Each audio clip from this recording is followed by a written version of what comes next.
Welcome to another episode of the Lone Recruiter Podcast. I'm your host, Brett Clemenson, and if you're a recruiter, out on your own, or just lacking general guidance or mentorship, you've come to the right place. Our episodes are designed to give you the motivation, the advice, and the strategies you need to become the very best lone recruiter. So join us, grab a cup of coffee, and let's take your desk to another level. Now, today, I want to give you 3 ways you can get your client to interview your candidate today.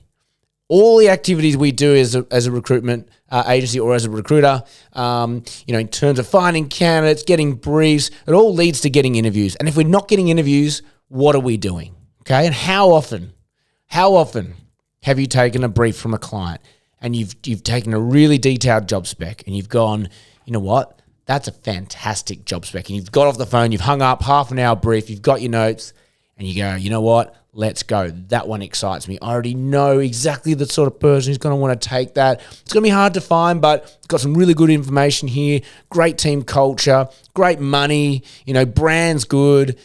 It's got everything going for it, right? We know those briefs that you just get super pumped about.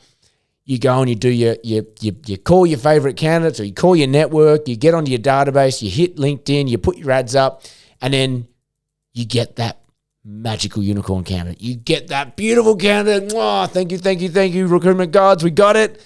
You go to all that effort. You interview the candidate. Oh my God, they're active, they're activated, they're looking, they're keen, they love the company you're representing. It all lines up. Like, how often have you been there?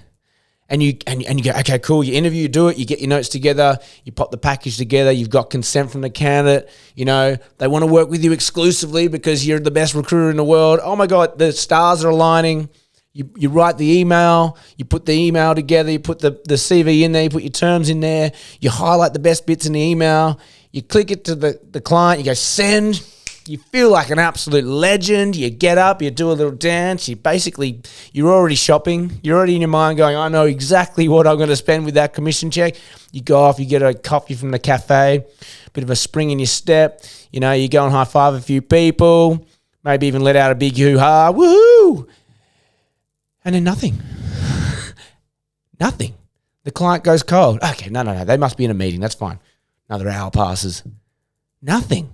Hello? Mr. Client, where are you? So, you know what? I'll call. Hey, Mr. Client, that brief you gave me? I've got a CV in the inbox. Oh, yeah, I'll get to it. Okay. Have a look. They're very good. Try and book it in. Try and get an interview. And then they just don't commit. What's going on? Now, let's not go into too much detail what else it might be, but we've all been there before.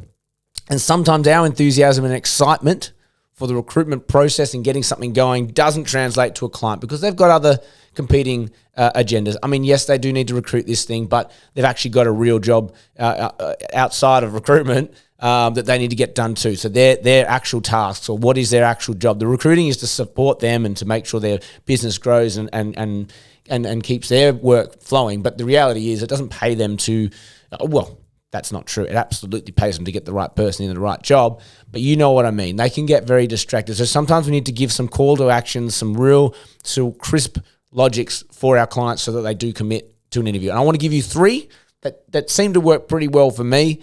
And they're authentic and they create real urgency. And, we all know time kills deals. So it is very important to now getting the interviews as quickly as possible. So let's go. So the first thing I want you to check is that are you being specific with your interview availability by the candidate? Not asking the client when they're free to meet, not saying sometime next week they're free, but actually saying, hey, the candidate has Thursday afternoon between 3 and 5 o'clock available to meet with you. Can you do that?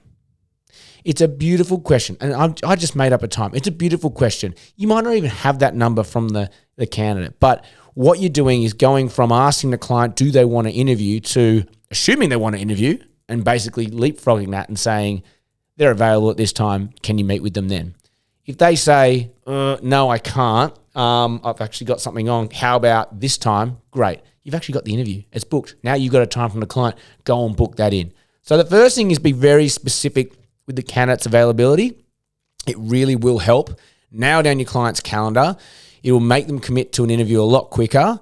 And if there are any issues with the CV or there are any issues with what your client's thinking, they'll hesitate and say, hang on, well, tell me a bit more about this. They might not want to commit to that interview if there are issues. But assuming it is the golden candidate that we all hoo-ha'd and celebrated earlier in this episode, then they're gonna bite and they're gonna give you their calendar and we're gonna lock them down. There are some other ways of doing that. If they don't bite on that in terms of being specific, this is still the first tip, is that you could even say, I've got a lot of people going away at the moment, so you could say, look, the candidate's away next week. I'd love to get them in this week. Have that first interview. If it goes well, you've got time for a second, or at least you've met them face to face. And if you need to do it over the phone to follow up with some questions, then at least you've had that face to face meeting. And or highlight any other time pressures that might be there. Maybe the client's got time pressures. Maybe the candidate's got work trips or site commitments or work commitments that they can't get out of. And just by highlighting that and saying, look, the next 10 days is actually quite busy. If you can get in the next couple of days, that would be wonderful. What does your schedule look like? Just nailing down their schedule and being very specific with availability is going to help you gain an interview. So that's the first one. 2, another way you might be able to get a client to interview a candidate or lock in a time today is leaning on the reputation, right? So a lot of the times, if you're a good recruiter, you're actually quite actively headhunting. Okay, so you've taken a great brief from a great client. They're giving you all the details. You've probably, most likely, gone out, picked up the phones, emailed or whatever, and headhunted a candidate for this role. So I think you lean into the reputation side of things and say, look, get the client on the phone. Hey, I know you haven't had a chance to look at that CV yet. I just want to remind you that this is a headhunted candidate. They're very keen. They are active, but I tapped them on the shoulder and said, your opportunity exists. We would love to have a chat with you and set up a time to meet properly and go through that. And they've said, that sounds great. Let's go.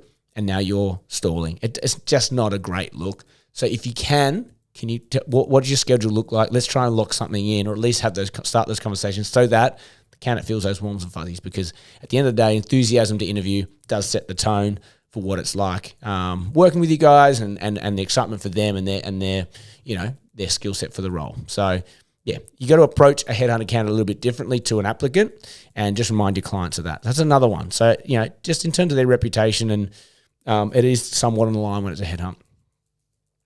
And the third one, and we all know how to do this, but it can come off really cheesy if you do it wrong, is bringing in competition, right? Competition on the candidate, competition on the time to meet. It's real. We know that. We know that competition is there, whether it's another recruiter, or whether it's another candidate, or whether they're looking at other options themselves as a candidate. There's always competition, but highlighting it still needs to be done in a tasteful way. And so I mentioned before about the reputation being a headhunt, and they are likely going to be a headhunt. So I'd be saying, in one way of handling the competition side is saying to the client, look, I have headhunted them for you. At this stage, I haven't taken them to market. They're kind of keen to see what else is out there, but equally very keen on your role. So if you can't commit to a time, I'm going to have no choice. I'm going to have to take them to market, but I'm giving you first bite of the cherry. So let me know what you want to do. Do you think you want to be able to see them later this week? That's a nice way of saying it. You could also sort of make it a little bit more about the candidate and saying, look, they've got interest in this role. They're really keen to meet with you, but they are looking at other opportunities and they're progressing. They're at first interview stage at the moment. So if you are interested and you just are too busy to lock something in because you want to be there at that first interview stage with everyone else. You don't want to be lagging behind processes, because then you're going to start to feel pressured at the end of the process, and you're not going to like that. So let's just get in the mix. Let's see if you like them. Let's see if they like you, and then we can at least we're working in parallel with these other opportunities. We've got a red hot chance of getting them on board should we want to do that. And another competition angle is saying basically there's another recruiter in this candidate's ear trying to convince them to go to X, Y, Z. They're not, they're taking it with a grain of salt. They're really keen to meet you, but let's go FaceTime with him. Let's give him, one-to-one sort of perspective on your brand, the role, what you guys are trying to do before that recruiter really gets into their ear and starts to sway them elsewhere. Can you see them tomorrow? Simple. So, yeah, I mean, there's probably a ton more other ways that you might be able to get an interview out of your client. And if you've got any of those, please put them in the comments, drop them in the comments below, shoot me a message, share it with the network. Fantastic. That's all we have time for you today. If you got anything out of today's episode, please give us a 5-star rating, give us a 5-star review. It really helps us. I get a kick out of it, and it helps us grow. If you want to join the mailing list, hello@thelonerecruiter.com. There's a place where you can just throw your email in and you get supplementary material for not all the episodes, but the ones that do have that. So jump on. You'll never miss a beat.